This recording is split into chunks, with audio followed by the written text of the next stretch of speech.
Remember growing up making the perfect mixtape was an art? It would take hours or even days to get the mood just right. It's an art that's nearly been lost in today's drag and drop digital playlist world. We're four friends of 35 years with many, many mixtapes between us. Join us each episode as we pick a theme, discuss the songs, and build an infinite mixtape. Welcome to the Mixtape Diaries. Hey everybody, Mixtape Diaries back in the saddle. We got three of us together today, and then we call that a quorum. So finally, you're getting a new episode. Hopefully this will be part of a stream of content that you're getting in a hurry.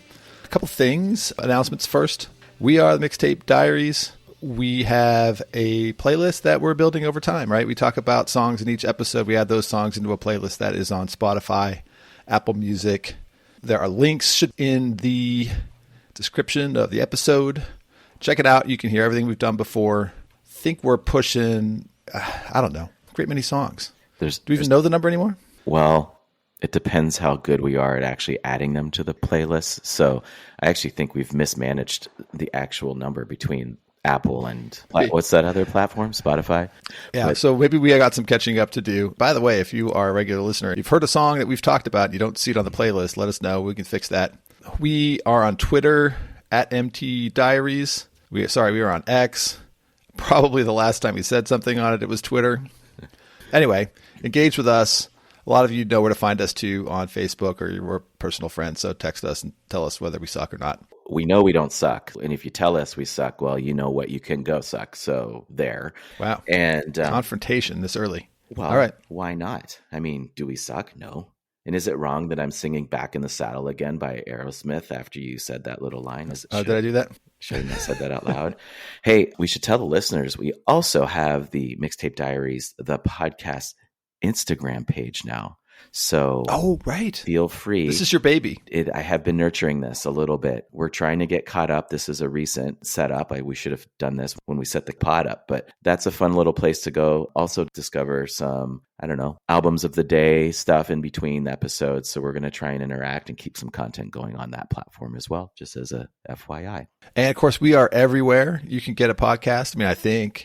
I don't know. No one's ever come to me and said, I'm on name the platform and you're not. So if you're listening to us, you've found us. Probably don't need to look anywhere else. But on whatever platform where you get podcasts, you can rate us, you can review us, you can say something nice, you can say words of encouragement, you can make suggestions. Hit that star button, smash it, smash it. We just want more reviews.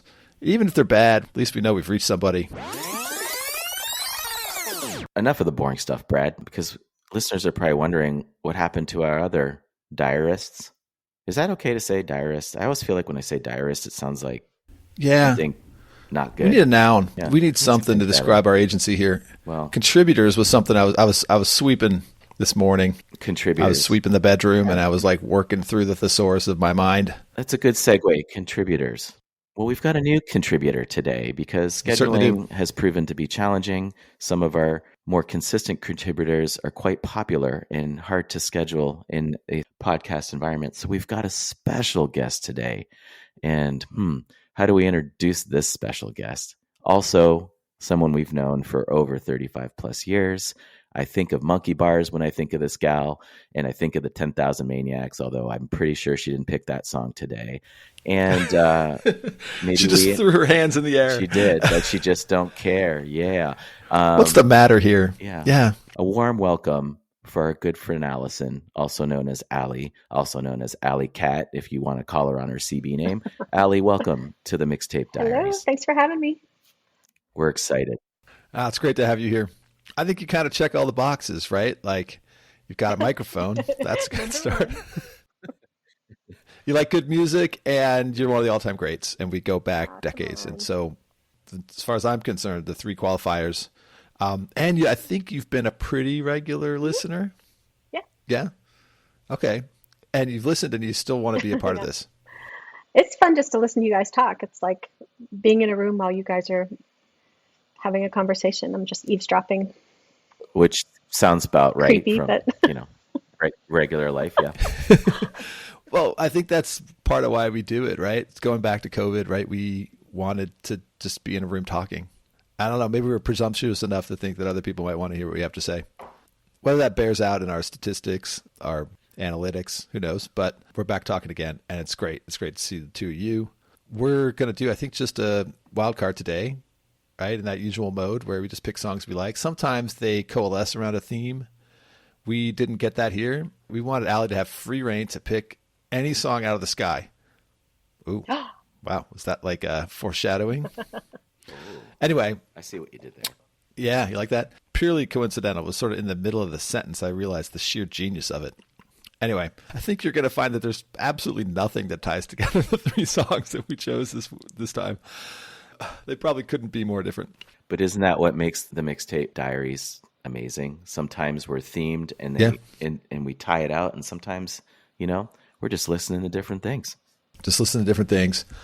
So I think this will be a fun one. I think I'm set to go first. That was what we planned in the green room.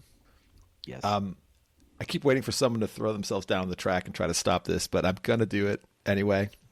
So here goes. First song of the episode is Love Missile F-111 by Sigue Sputnik from 1986. I'm not sure if I just discovered this song like last year or rediscovered it because, and I appreciate Alli, right? When we were texting on the thread, you wrote Bueller, Ferris Bueller. It's in Ferris Bueller's Day Off, and I had no memory of that, except I think Carla called it out a while ago because I was talking about this song and pointed it out to me, went and looked at the video. I know that scene inside and out. Like I can recite all of Matthew Broderick's lines, but I never really heard or listened to the background music or knew what it was. So I guess it's been ringing around in my head. And so then, right when I found it, I was thinking, oh, yeah, okay, that all makes sense. It had sort of like planted a flag in my consciousness decades ago. So a word or two about Sigue Sputnik. They were formed in the mid-1980s by Tony James, who had been the bassist of Generation X, right, which was fronted by Billy Idol before he went solo. Tony James and Billy Idol co-wrote Dancing with Myself, which I learned the other day because I was writing a blog post on that song. Steve Jones from the Pistols played the guitar on that track. Very cool. So for his part, Tony James had been in a pre-punk rock band called the London SS with Mick Jones, Terry Chimes, who was the first Clash drummer, and Brian James of the Damned. After Sigue Sputnik, James went on to play bass for the Sisters of Mercy. I never really listened to the Sisters of Mercy. I've got a good friend here who likes them a lot. I don't know. Never followed them. Anyway. Do you know who I think of when I hear Sisters of Mercy? Is a classmate of ours, Brandon Sofsky. He was always into the Sisters of Mercy. When I think of Brandon Sofsky, I think of a man on the tennis courts with a cigarette in one hand and a racket in the other. Well, there you go. Beating the shit out of me at tennis. So thanks for bringing that back. Yeah, no worries. Wow, Brandon Sofsky. Yeah. Wow, that is a blast from the past. So I don't know if you guys have looked up Sigue Sputnik online. Have you seen pictures of these guys? Oh, yeah. They have this like sci-fi futuristic road warrior thing kind of crossed with bondage gear. It's awesome. It is like if you like distilled the 80s to its purest form, then we're like, how ridiculously 80s could you get, right? That's what they look like. I found this online interview of Tony James, and the guy who wrote it did this preamble about the band. So I'm just going to read you a quote. Bear with me. It's kind of long, but it cracks me up. Has there ever been a band in history quite as reviled as Sigue Sputnik? Back in 1986, it was almost impossible not to hold an opinion about this gaggle of fishnet-masked, fetish-clad, firework-haired outlaws. Described by their quote machine bassist Tony James as high-tech sex, designer violence, and the fifth generation of rock and roll, and with the tabloid baiting motto of fleece the world, Sigue Sputnik always felt like a band that had slipped through some wormhole from the future, and for most people in 86, that future looked frankly horrifying. This is their big track, so let's talk about it. Love Missile F-111. This was produced by Giorgio Moroder. Tony James specifically cited his work on the Donna Summer track that we talked about, the I Feel Love, right? That may have landed really well with some of us, but not so much with others. That was in our female solo artists episode. In any case, they really put the producer to work here, right? They overload the mix with all these splashy effects and samples from movies. Just a few, right? Scarface, Rocky IV, Terminator, and the main title from Clockwork Orange all appear in this. I'm kind of surprised that anybody would sort of put their name on something this gaudy and overloaded. But like, there's a certain point where you realize that's the point. It's just throw literally everything you can at the wall and see how it sounds. So I don't know. It's just fun, and that's clearly what they were aiming at, was to be provocative and fun. around the corner, maybe even at the same time, you had actual real controversial stuff like Two Live Crew or whatever. But these guys were like positioning themselves as supposedly on the bleeding edge of what the culture could stand. I don't know. You're either going to like this a lot or you're not going to like it. Either way, you kind of have to respect these guys for putting it all on the line. Anyway, so I'm going to leave it there, and I'm going to brace myself for impact because I'm wondering what you guys think.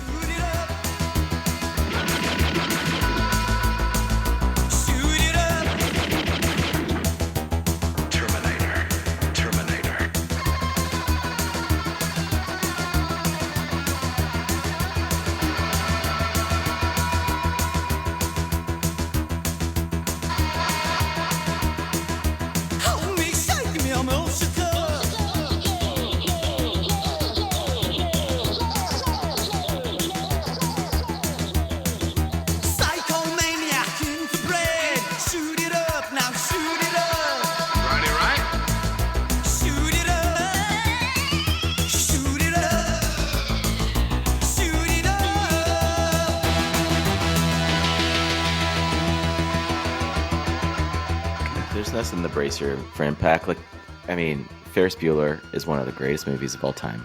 And when I hear this song, I think about Ferris Bueller. And that may be really shallow and not music snobby at all, but this is what you get from me. And it brings a smile to my face. Yeah. Other than this song, I know nothing about this band and never listened to this band. And all the music snobs can come hammering down on me, but that's what I think about it, this song. And I cranked it up when you sent it along the other day. I happened to be in a car. It was great. Yeah. It was a perfect ride to work. Like, what more do you ask for? Did you roll the windows down or did you keep it to yourself? I kept it to myself. Yeah. That's fair. Turned it down when I pulled into the lot. So Yeah. I don't know. What are you thinking, Alli? I saw your face as I was talking, like same reaction. Yeah. Well, as soon as you put it on the text thread, I knew it was the Ferris Bueller song. We have this song in regular rotation. The boys and I, when Jake is in town, we do our tennis on Sundays, and usually nobody else is out there at the same time that we're out there early morning on a Sunday. And so we play music because we're not disturbing anybody anyway.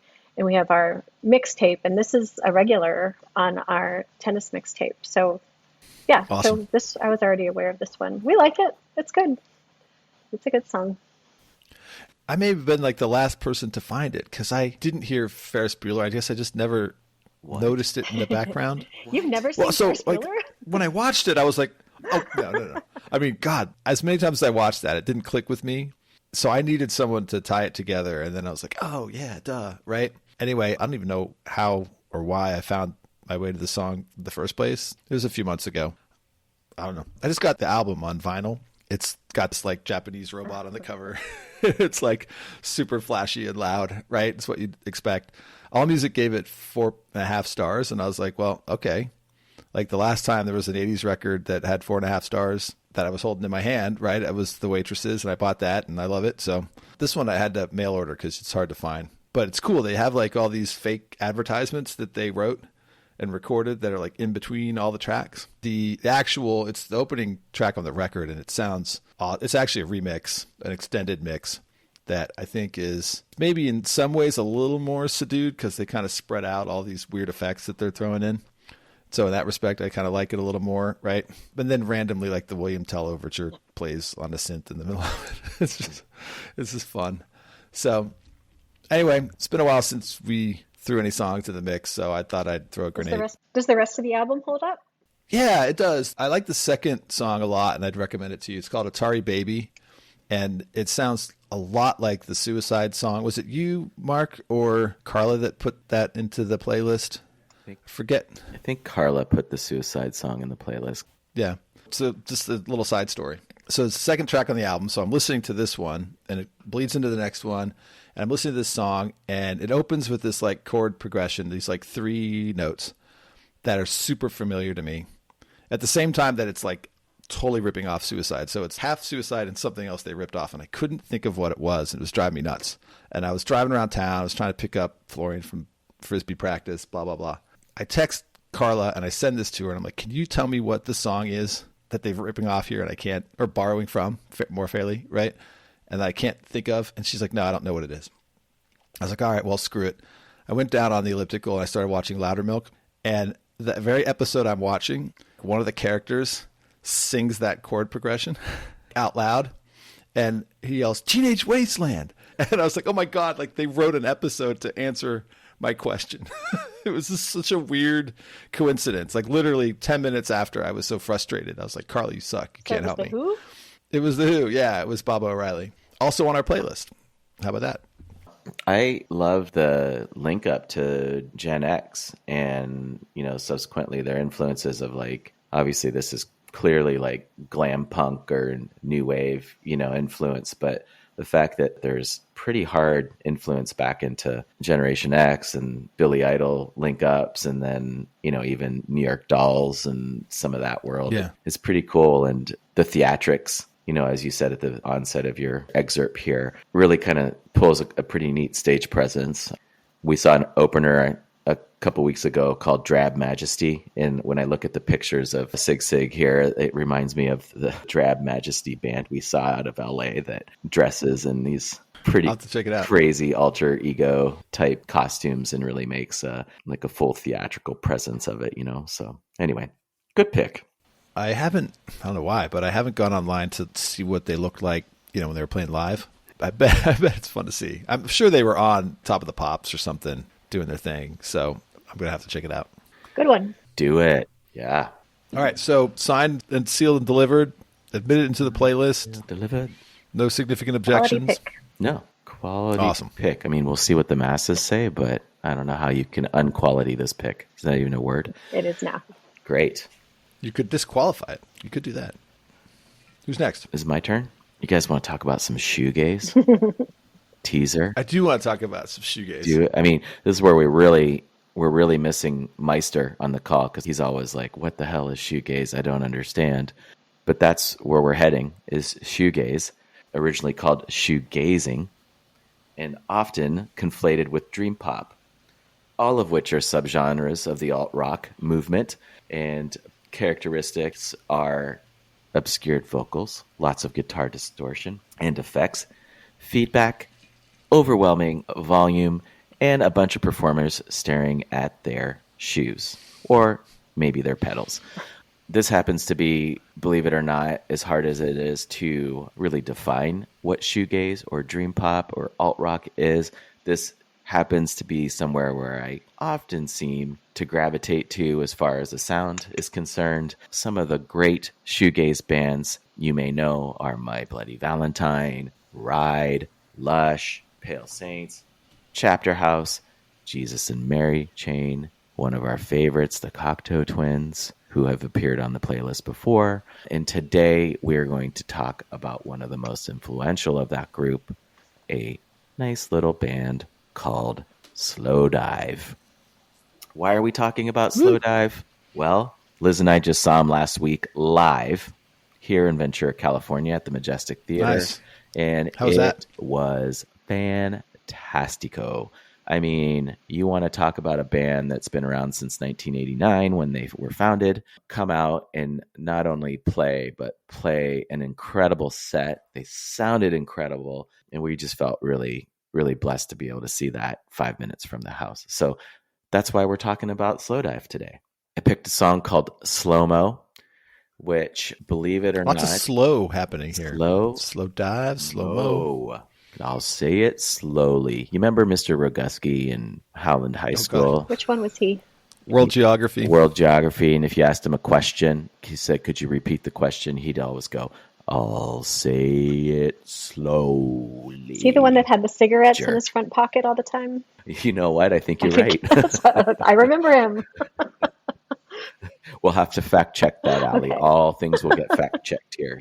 So Slow-Mo actually came off of Slowdive's fourth album and was released in May 2017, believe it or not. And it was a self-titled album, Slowdive, which is really weird when you think that they chose to do their self-titled album, Slowdive, 4 albums in. And also after they had taken a 22-year hiatus from playing together. And as I mentioned, this band was founded in 1989 in Reading, England by Neil Halstead and Rachel Goswell.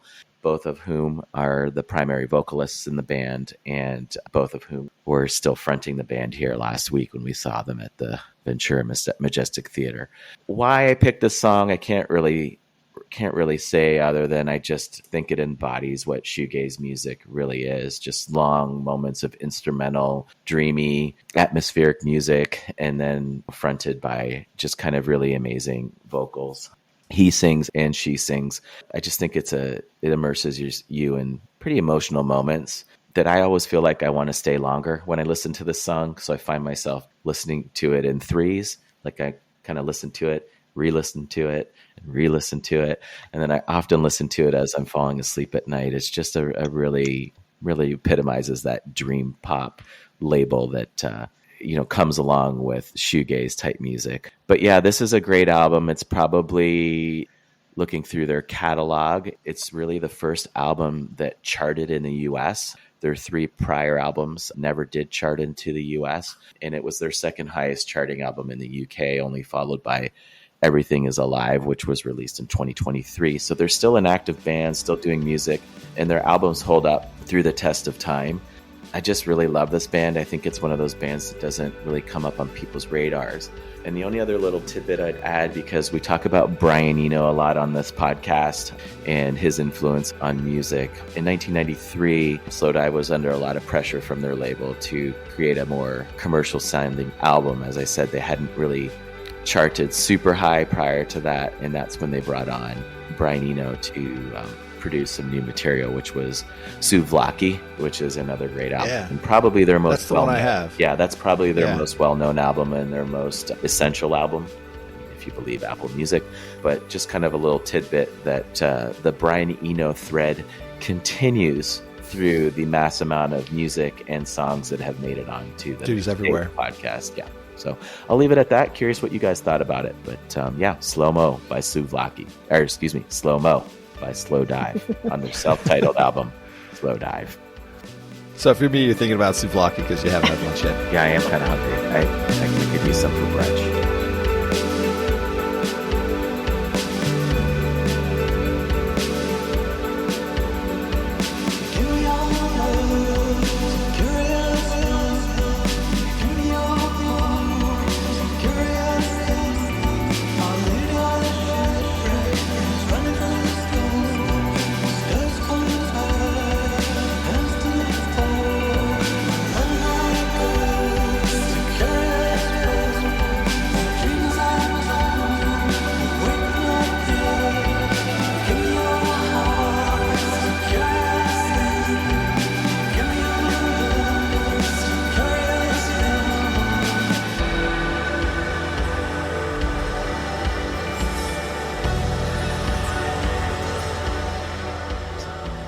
So I'm going to assume Slowdive is named after the Susie and the Banshees song. So you can't go wrong if, right, you're paying that kind of homage. You're very correct. Sorry to interrupt you, Brad. Good catch. I've got Susie on the brain. I've had Susie on the brain for a couple of years now. I am not a Susie fan. You are not a Susie fan? I'm in the minority. No, I like Japanese Garden, but that's it. Wow. I can't. It's too much. First throwdown we're going to have. Susie and the Banshees. Sorry. What are we going to do? What are we going to say? You. No, you know what? You've got a little bit of a hill to climb now to stay in this, but, everyone's had to dig out of a hole at some point. This is when I get jettisoned. There's no jettisoning. You're going to have to earn that. Yeah, I mean, we would have jettisoned Brad and Carla long ago for their constant conversation around krautrock, so don't worry about it. There would be a lot of empty mics in the Squadcast room for sure. Go, Brad, go. So I played this. It's funny you say 3 times because, it comes in on your phone and you hit play.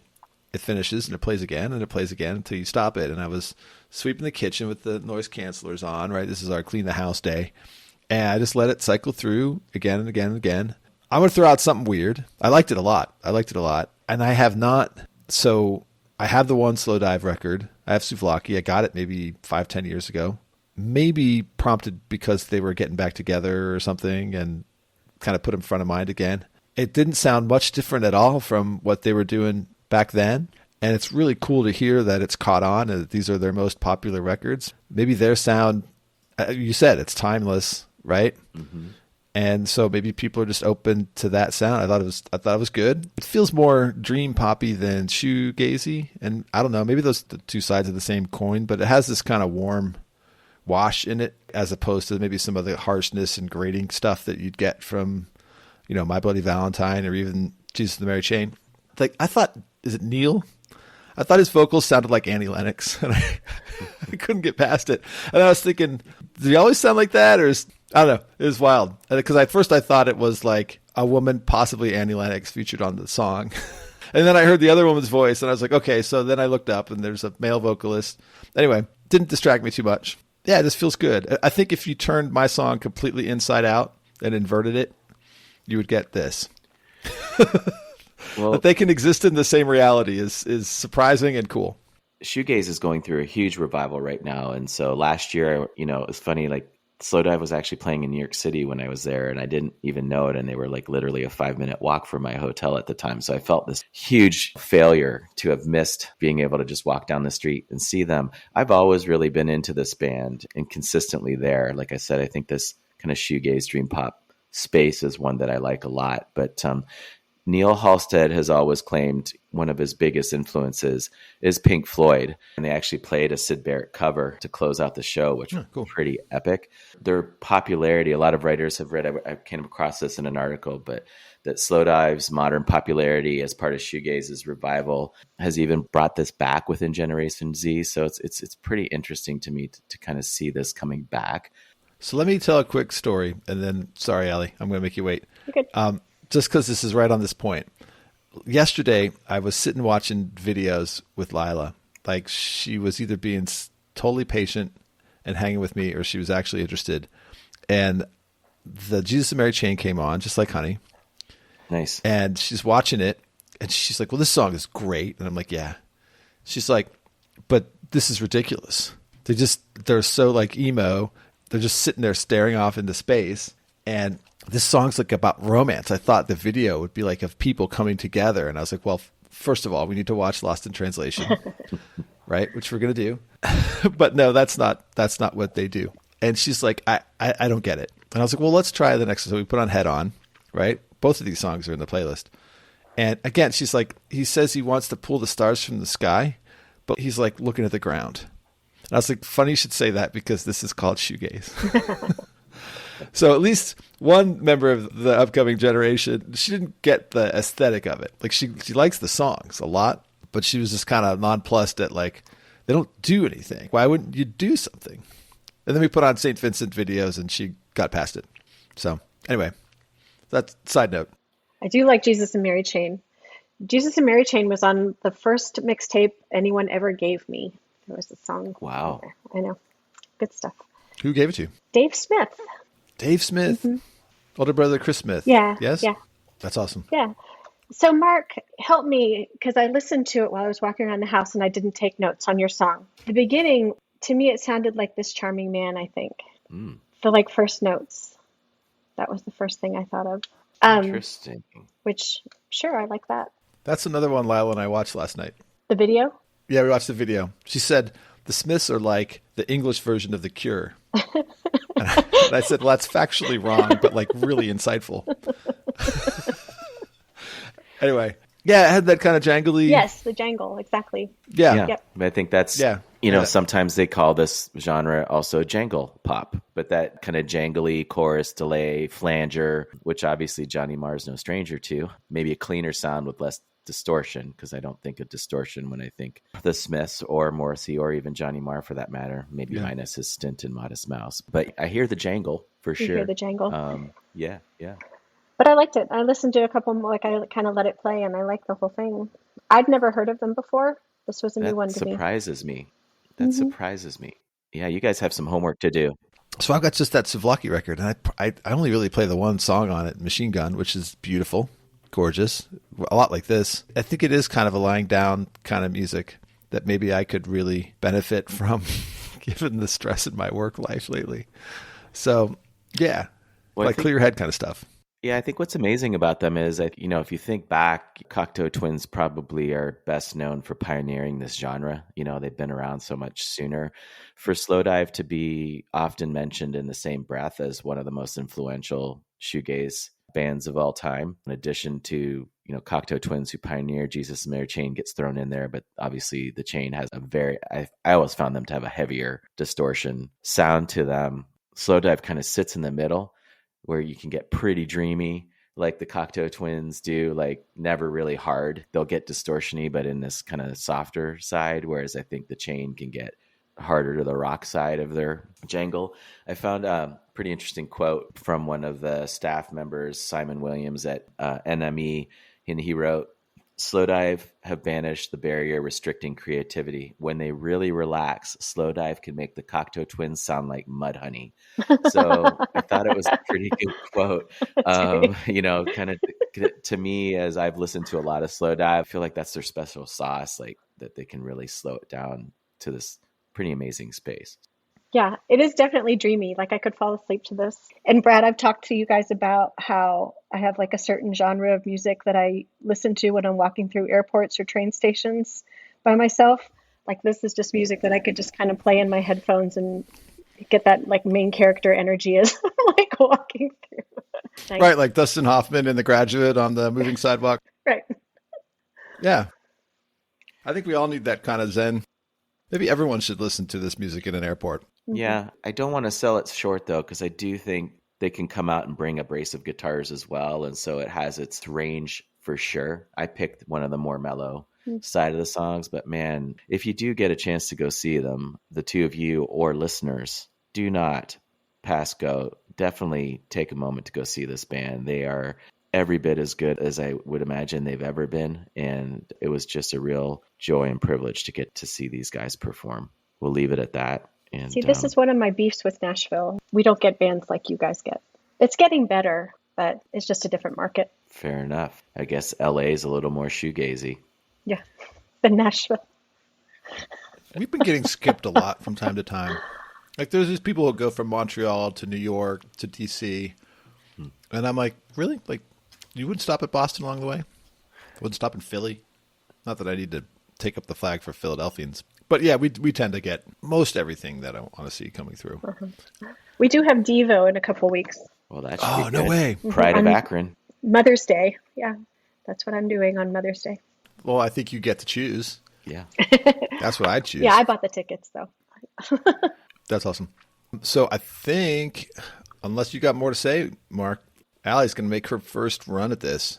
And I guess, Alli, we should apologize. Guests usually should go first. We're rude, and Brad and I have just took over and started talking. So we're going to treat you like the main event, the closer, the one that people actually come to hear. Brad and I were the openers.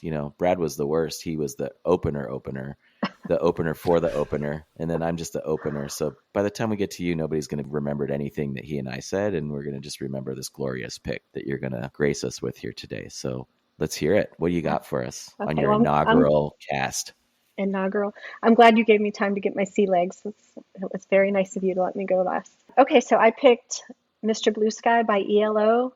So Mr. Blue Sky came out in 1977. It looks like they formed ELO, Electric Light Orchestra, formed in 1970. Mr. Blue Sky was 1977. Growing up, we didn't get our alternative radio station until much later. So I listened to a lot of either my tapes or oldies channels. And so it probably popped up on some oldies channel, 93.3 or something in the car. And that's probably one of the first times that I heard it. But I started liking ELO back in Xanadu times. I was a huge Olivia Newton-John fan, big Xanadu fan. You were hopelessly devoted? I was hopelessly devoted. And so they did most of the music on that album, which I still have and still listen to. It's quality. Their music holds up. And so that was in 1980. I read a little bit about their history, and it said that they picked up where the Beatles left off, which when you listen to Mr. Blue Sky, you can see that part. Oh, and you can 100%. Yeah, you get it. And it seems like later on, he must have had some kind of relationship with some of the members of the Beatles too, because I'm talking about Jeff Lynne.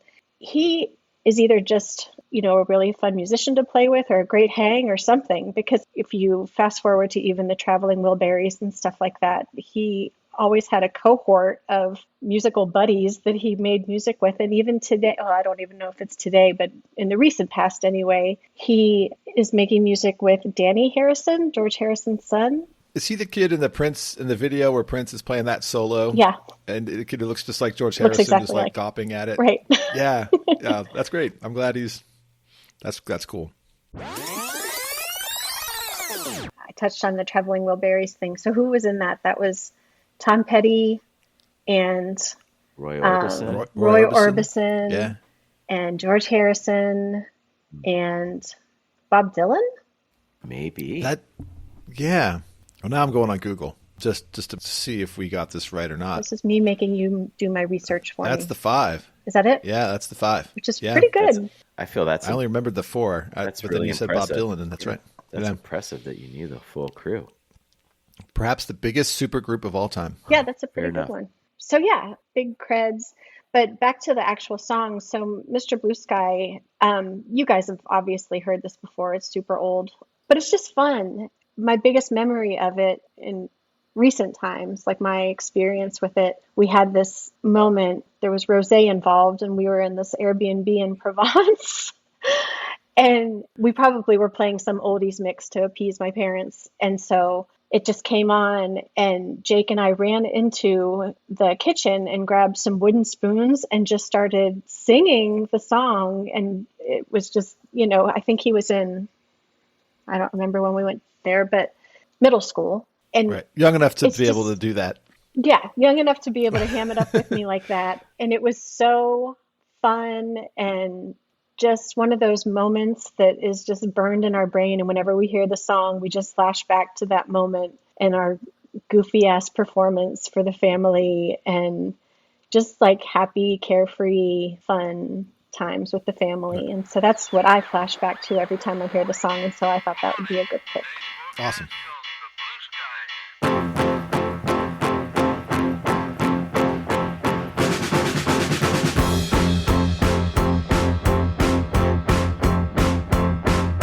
Sun is shining in the sky.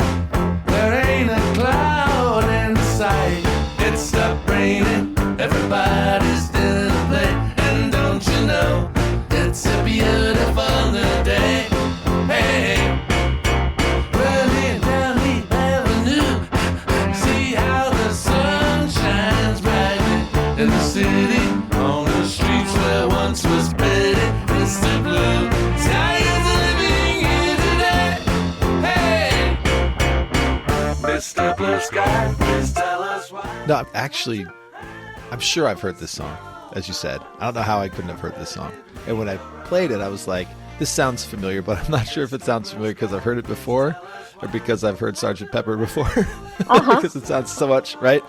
But I wasn't like super familiar with it, and maybe was able to kind of tap into it and think about it as, right, something new that I was receiving, if not for the first time in a long time. I thought it was awesome. I love the vocoder. Yeah. It's great. Beatles with vocoder, so like updated into the 70s. I'm of course going to hat tip Kraftwerk because they were always using vocoders a few years earlier than that. So maybe it's Beatles plus Kraftwerk in a weird way. I put on the video in the car. I was sitting just before we got on. I was taking Lyle to the bookstore. She was buying a birthday present, and I was that person finally, after literally 6 minutes, pulled out of the parking spot, and then I pulled in and I started watching the video. The hair in that video, the amount of hair in that video. I hadn't seen anything like that since I last looked at our high school yearbook. It's spectacular. It's good stuff. At first I thought, because I sometimes mix up ELO and ELP, you're really like one letter away from some really dangerous territory with me. Like if you came in here with ELP, like we might have called the cops. I might have like had to refer you to Bob and Carla, and we might have had to have a vote. But this is awesome. This is good. It's a fun listen. It's very Beatles. Yeah. Did you watch the Wembley? Is that the video you watched? No, it just said video. I think it said official video. Oh, okay. And it had that like Simon looking saucer thing. Yeah. Right? Simon looking. It doesn't. It does look whenever like I Simon. see, yeah. And then it just kind of cut to them playing. And then of course I was driving, so I didn't watch it a whole lot because I wanted to survive on the way home. But then like at the end, like when it changes and like the beat drops out, right? It was just showing the sky as soon as gorgeous sort of. So I don't know, probably pre-MTV that footage came from. Yeah. So I didn't know sort of how they cobbled it together or when. But it wasn't a live performance as far as I could tell. So the Wembley video is good. And it's, it shows, I don't know if these people aren't obviously always in the band. There can't possibly be this amount of people. They had one person just for the bottle tap. But it was a huge stage full of people just having a ball, and the crowd just looked like they were having so much fun. How about you, Mark? Because you're a little bit of a Beatles skeptic. So are you an ELO skeptic too? Yeah, well, I'll always acknowledge Beatles' influence on music, obviously. It's blinking SOS, ladies and gentlemen. Yeah, help, obviously, with one of my favorite bands of all time in Oasis and their complete obsession with the Beatles. But that was like what I immediately went to. You remember that show, Name That Tune? I feel like in the two notes, it was like, is this the Beatles or is this ELO? And frankly, I had no idea who this band was. Like I had zero baseline for it other than as the song started to progress, I was like, oh, this has been in movies. And I had to go on and figure out where it was. And it's appeared in several movies. I think the movie I was thinking about was Megamind, which was an animated movie with Will Ferrell years ago. Oh, I think I know. Yeah. Okay. Yeah. And then it also appeared in Eternal Sunshine of the Spotless Mind. So I think it was awesome in one of those. Awesome and it's movie. Also appeared in the Guardians of the Galaxy. So it probably is one of those three movies that this song kind of triggers my memory that I might have heard from it before. But it just feels like one of those great classic rock songs that you put in a jukebox at a bar that's comes on and everybody's kind of half in the bag and they just start singing it together out loud. And it just puts you in a good mood. So Alli, it makes me smile to think that you and your boys are at home rocking out to this. It just kind of has that general thing to it. And I did pull one fun quote in preparation because I didn't have a lot else to say about this because I didn't have much knowledge of this band. So I had to kind of go down the rabbit hole a little bit, but they were nominated for the Rock and Roll Hall of Fame. So they clearly have a pretty big influence in music, and then ultimately elected to the Hall of Fame in 2017, in class of 2017, whether or not you believe the Hall of Fame is legit validator of good music or just, a politicking to get in. But music journalist Simon Price gave a nice little summary of ELO, and maybe Alli, you'll probably appreciate this the most since you seem to be the diehard of the three of us on ELO. But Simon wrote, arguably the most uncool, even defiantly anti-cool of the lot, and have been the slowest to be rehabilitated since. They've been sampled by dozens upon dozens of acts, from Company Flow to the Pussycat Dolls, if you go looking. Every now and then in my journalistic career, it has been possible to coax a contemporary band to admit to an ELO influence. Flaming Lips and Super Furry Animals being two examples of this. Oh, get out. But the band I can see the Flaming in Lips for whom sure, I perceive the greatest amount of ELO DNA are outside the rock genre altogether, Daft Punk. So wow. I thought that was kind of mind-blowing, and maybe I wouldn't go back and listen to this again until I read that. I immediately caught the Flaming Lips, booyah, which I don't really like Flaming Lips very much. We've had this conversation in previous. But I'm really curious to dive into the Daft Punk side of it because, Brad, didn't you just a few minutes ago make reference to something rock related? Kraftwerk, right? In this. They did the vocoders on Autobahn, which I think may have been the first time. So Sean Rieger explained that the vocoder was like a pre-telephone, or it was a way to save bandwidth for communications because you weren't delivering the whole of the person's voice. So it wasn't made for music. And then Kraftwerk did it on Autobahn, and then other people ran with it. And so you're hearing it 3 years later in 1977. Yeah, there's a kind of techie aspect to this, right? Well, it is the Electric Light Orchestra. Yeah. So who did it first, Kraftwerk or Peter Frampton? Oh, good question. I don't know if Kraftwerk was first. Yeah. He did it on the Frampton Comes Alive. Yeah. I'm not a student. Mark's looking it up. You don't know Peter Frampton. Who's Peter Frampton? No, just kidding. That's a joke. But let's talk about 1977 for a minute, because what a cool year, right? So this comes out. Bowie did Low, I think, in 1977. All the punk stuff and television. It just seemed like there was some pretty cool disco if you're into that kind of thing. Like, what a weird, like, mishmash of stuff coming out all at the same time. This is on the soundtrack for Guardians of the Galaxy. It must be. It was in one of the movies. I can't remember which one. So it's on that mixtape with "Come and Get Your Love," and my kids love all that stuff.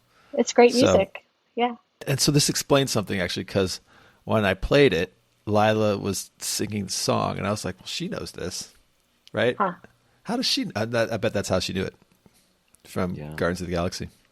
And maybe that's how Jake knew all of the words in France. Because middle school, that's about that time, right? That's about when that came out. And by the way, this is not to be confused with Mr. Blue by Yaz, which is also one of my favorite songs. Just apropos of nothing. Sometimes I feel like I got to talk about Yaz to see if I can get a rise out of people. If Carla were here, she'd kick me in the shins. Wow. So I'm glad she's not. I think you're in a nest here today. You're safe. I mean, there's no complaints about Yaz, at least on my end. Yeah. Nope. All good. All right. So that's what I've got. So this is a good 3. Frampton Come As Alive was 1976. Okay, so it would have been Kraftwerk. Aha. You're going to hear that, Mark. So Mark and I are getting together next month. Bulletin. This month. This month, you're right, 2-3 weeks. Yeah. I'm flying out to LA. Kraftwerk is playing a series of shows, like basically starting with Audubon. It's just the first album that they'll allow themselves to play because they have deprecated their earlier records. We're going to go to 2 shows. We're going to see them play the Audubon album and the Radioactivity album. And you are an absolute trooper for doing this with me. I tip my hat to you, sir, and I fully endorse the Maple Leafs win in Game 7 tonight. I'm on your side. I acknowledge their influence on modern music, and therefore will go for history lesson only. We heard this 10 minutes ago about the Beatles. We heard it about the Beatles as well. And the 70s in general. We should get you a vocoder to say that, because you sound like a robot. Yeah. Autobahn. It is Autobahn. Mayday. Mayday. Help me. Editor's insert. You probably figured it out by now, but we recorded this a long time ago, and out of order for that matter. If you want to hear the after of Mark's experience with Kraftwerk, check out our Kraftwerk episode. He did come around.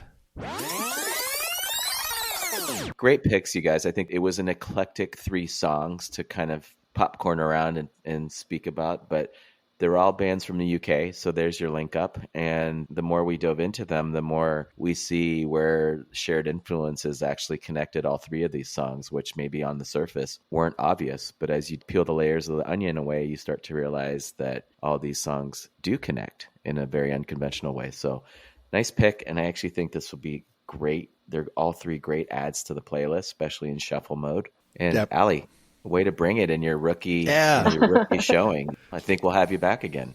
Thanks for having me. We hope that we didn't haze you too much. No, you are never. now a member of the group.